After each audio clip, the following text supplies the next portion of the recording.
The story was posted on 4chan's paranormal/x/board on Halloween Day of 2013 by an unknown user by the name of Prozac101. Hey/x/, just thought I'd share a couple spooky stories from my childhood to get everyone all hyped up for Halloween. When I was a child, it was just me and my mother. We lived in a property owned by my grandma, a 3-story old farmhouse right at the fringe of the woods. It was far off the road, down a long, unlit gravel driveway. It felt very isolated at night, being so distant from any other houses. Quite often, as I was a fairly rambunctious child, my mom went off to work and I would skip the morning bus to school and stay home all day. The big house had a habit of feeling incredibly lonely and sparse, so I spent most of my time playing in the forest expanse out back, some distance into the woods, far enough that I couldn't hear my mother when she called. There was a toppled pine tree which crashed into another, and an even larger trunk on its way down was now frozen there, forming a long arc over the forest floor. I loved to climb up the jagged stump at the base of this fallen tree, and then steady myself to a point just above the middle. I was never able to make it all the way to the top, because it was just too steep for me to continue any further, and I had a bad habit of freaking out from how high up I was. One day, I was sitting in my usual spot on the fallen tree, which was a good distance from the ground, just listening to the birds singing simultaneously, feeling the warmth of the sun on my neck, when I heard something strange from underneath that paralyzed me in shock. Hey, kid. I was gripped by a sudden surge of fear for a moment. The voice had come directly from underneath me. I strained to look down but couldn't see anything over the ledge. For a long time I just sat there in absolute silence. I was at the point where I was almost convincing myself that I had imagined hearing a man's voice after all. I scrambled up the log a bit higher, trembling nervously. I dug my fingernails into the bark and held on for dear life. I sat there, trying to collect my nerves for God knows how long, although I couldn't see it. The presence of the thing underneath me was clear. The birdsong was much softer and more cautious this time, and when I listened closely, I swore I could hear the faintest echo of a human breathing. Gathering up all my courage, I vowed to prove myself that it was all my imagination by leaning over the edge as far as I could without falling. Digging hard into the bark behind me, I stretched out along my arms and peered over, getting a full view of the empty forest floor. Come down here, or I'll come up there and get you myself. It was so loud. It was as if it was being screamed right in my face. I released my grip on the tree in fright and plunged off the platform. I was saved only by barely grabbing a nearby branch, and for a wonderful second, my bare legs tangled in the cool air. When I pulled myself up, I ran at full speed to the top of the collapsed pine, to the point I had never reached before. I sat there, just below the rustling canopy, pacing myself and staring at the distant base where the splintered wood rose, fully expecting at any moment to see someone crawling rapidly up the pine towards me. Instead, all I heard was the wind, whistling in the leaves above me and below me, and the occasional snippets of a birdsong. It was about 2 hours before my mother got home and found me, after much worried searching, trembling and crying, at the top of a fallen tree. Although the incident spooked both me and my mother, in time I somehow recovered, exhibiting that naive, thick skin of a child. Although I never went into the forest as far as I used to, and never again approached the fallen tree. Once, when I was 12, I had the chore of taking firewood from the shed out back and to bring it back inside the house. It was a tiresome job, and I always chose to do it at dusk, when the air was brimming with mosquitoes and swampy fog that usually coated the lawn. By the time I had made my last round, I would sprint back to the house, spooked. One of these nights, it got mistier than it had ever been before. A thick silver fog covered everything and limited my line of sight to a short sphere around me, and even though the shed wasn't far from my house, I found myself feeling disoriented, and more than once, I walked in the wrong direction, both times for some reason, walking straight into the woods. By the time I had reached my last load, it was too foggy to see the street. My eyes stung in the moisture, and it made my vision blur. Lunging forward, I managed to walk head first into a tree, doubling over, dropping all the wood. I was bundling onto my feet with a hard crunch. I realized that the ground was too misty for me to see my knees. I decided to head to the house, since we had more than enough firewood for the night. However, it was getting to be pretty dark, and I couldn't make out any signifiers of which direction to head in, even though I cautiously walked for several feet in all directions, trying to figure out my position in the mist, any landmark or way to figure out what I was. I couldn't even locate the fence or the gate, and the more I walked, the more I seemed to stumble into trees, pine needles, and mud crunching under my foot. instead of dew-covered lawn. After a while, I finally realized that I couldn't even go back to the shed anymore. Cursing myself for being so dumb, I became aware that I was lost somewhere in the fringe of the forest. Screaming out for my mother at the loudest possible volume was only met with a resounding silence from the depths of the mist all around from where I stood, affirming that I had wandered too far from the house to be heard. As a deep panic started to settle on me, I noticed a glimpse of something pink moving against the nearby pine tree. Coming closer, I saw there was a ripped out square of pink paper. On it, there was an arrow pointing left. It looks vaguely like something my mom might make, I rationalized, to keep me from getting lost. So, foolishly, I followed the arrow, shivering in the increasing cold. I kept walking for about 5 to 10 minutes before needing to stop to take a breath. My heart was pounding so fast it was beginning to hurt. As I was sitting down, however, I spied what appeared to be another note fluttering on a nearby trunk. I noticed that this one was embedded with a long nail. It bore another arrow, this one pointing up, and a small, sloppily written note. This way. Despite my increasing panic, I convinced myself that these notes were my only shot at getting back before nightfall. I was desperate to get the hell out of there and my brow was cold with sweat. So I followed the green arrow to a point where I could just dimly make out another spot of pink. At this point, it was getting pretty dark, and I had to strain both my eyes just to see a few meters ahead of me. Following the green arrows, feeling less and less sure of where I was, I stumbled through the woods, groping out in the mist to feel for the trees. I came across the third green note, which had another arrow pointing up again. This one lit up an increasingly steep slope that I didn't recognize being anywhere near my house, and with a poorly drawn smiley face right above it. At this stage, I became too freaked out to cope and started to cry. As I slumped against the pine stump, the possibility that I would be out in the woods all night was beginning to sink in, like a syringe being driven into the veins within my arm. I got a glimpse of another square in the distance, pink colored. I read from afar. What I read made my blood turn cold. I stood to my knees. My ears were sensitive to any tiny prickle of noise in the mist. For a long time, I stood there in the rolling fog, reading and rereading that horrible note, before a snapping stick somewhere behind me caused me to sprint, blindly, twigs nagging at my ankles and cutting up my face as I read. Written on the note, in big green letters, was my name. It felt like I was running for hours. All the while, the rain and mist lapped at the back of my neck, like the decaying breath of someone running right behind me. Somehow, I made it back to my house. All the lights were off, and I struggled to find the keys for a moment.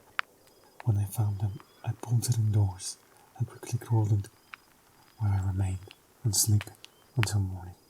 Mom just thought it was a miracle, aka some freakish coincidence, that I even found the damn house at all. The final incident at the house was witnessed only by my mother, although I was obviously never a popular kid, by living way out in the country in the opposite direction from everyone else at my school. I did make some tight friends in my first year of high school. One of these friends, Amanda was her name, invited me over one night, and I accepted. My mother drove me out to the place, which was about 3 miles away, then drove back home. The night went well. We watched a horror movie, devoured some pizza, and smoked a little pot. My mother went home alone when she intended to get some writing done. She worked for a magazine at that point in time. It was about midnight when I received an outputting text from my mom, in all caps. Spring, I need to know, immediately. Thinking it was some kind of joke, I texted back, calm yourself, it's water prank. Almost immediately, the response, are you at the house? Of course I responded, no, though I was thoroughly weirded out. I didn't receive another message until around 3 a.m. when she told me to go by grandma's in the morning and to not, by any means, dare go home. I remember those bleak torrents of rain the day I went to my grandmother's, and how terribly soaked I was when I finally got there. It was nearly 2 towns away. I had to fight the temptation to go home and drop off my bags, but Mom's disturbing messages from last night were enough of a warning to not do so. When I arrived, Mom and Grandma were having lunch. At first, my mother seemed to be in a sort of composed state, but when I got a better look at her, I noticed that all the color had drained from her face, and she was slightly trembling. At one point, she even sent a small glass crashing to the floor after flinching, with the cat brushing around her ankle. It wasn't until later that night when my grandma was sound asleep that she told me what happened. She went further as to forbid me from telling Grandma, out of fear that it would horrify her superstitious soul way too much. This is what happened the night I was at Amanda's. As she described in lurid detail, my mother was sitting in the living room, where she sat on the couch by the fire, curtains open to the view of the sunset on the canopy, cooling over her latest draft. At first it was so faint that she barely noticed it, but after a while my mother became aware of, and vaguely irritated by, tiny thumping noises near her head at the window. When she went over to investigate, she saw fat brown moths, of a kind we often got at that place, buzzing madly into the glass.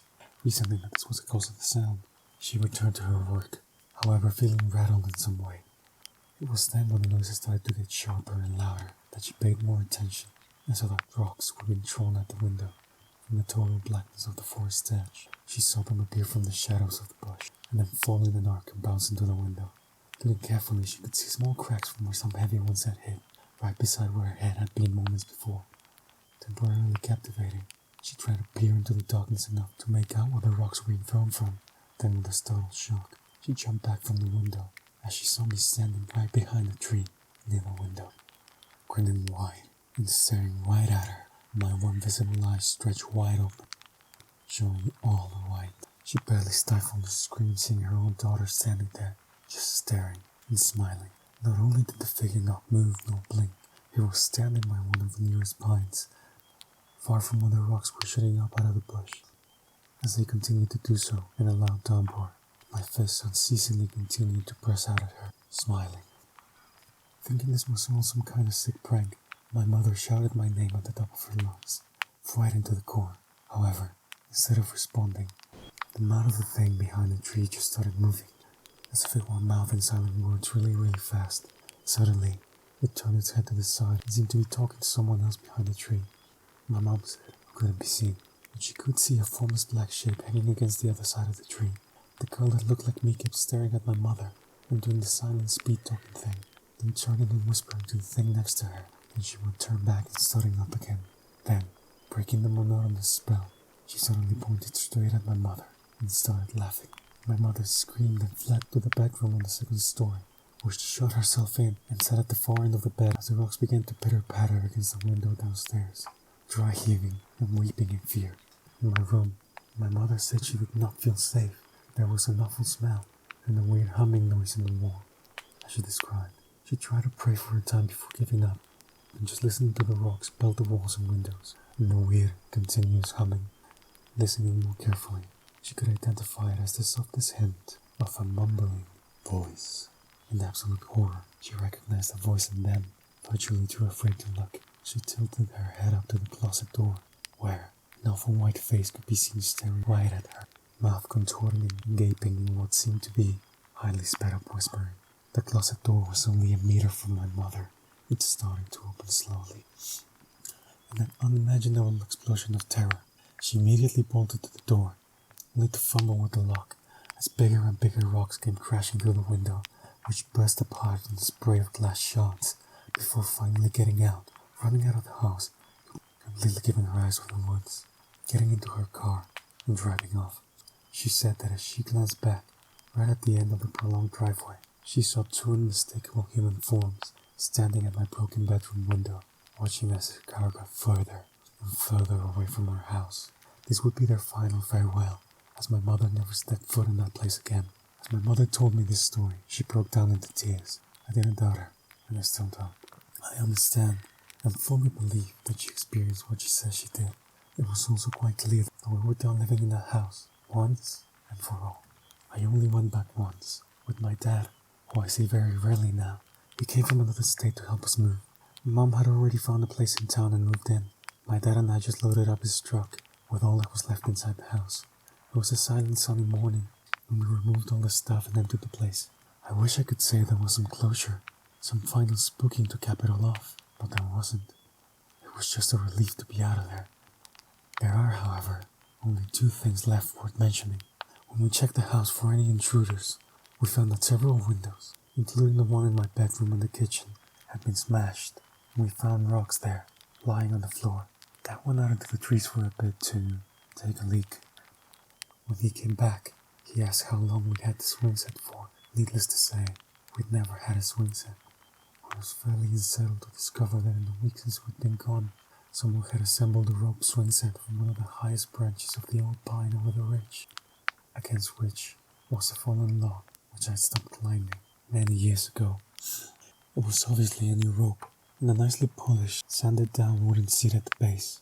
Dad, wanting to keep my mind from the recent events, said that a neighbor probably set it up, not realizing it was our property. Of course, he knew as well as I did that we had literally no neighbors for at least a mile in any direction. There were no houses in all that space, and never in my time living there did I see any other signs of human habitation. But I let it all go, and was pleased enough just to say good riddance to that horrible place as we drove off for good. For the most part, I found it best to try and forget what happened at that place. Sometimes I just can't help but ponder it though. It's been long enough now that I no longer feel scared talking about it, but for a long time, I couldn't. My grandma just recently sold the house to a new family, that being a young couple and their little son, shortly after we moved out, despite my mother's desperate insistence that it be left empty. Now she refuses to talk about it altogether. I'm less anxious about it, although sometimes I can't help but let my imagination get the better of me.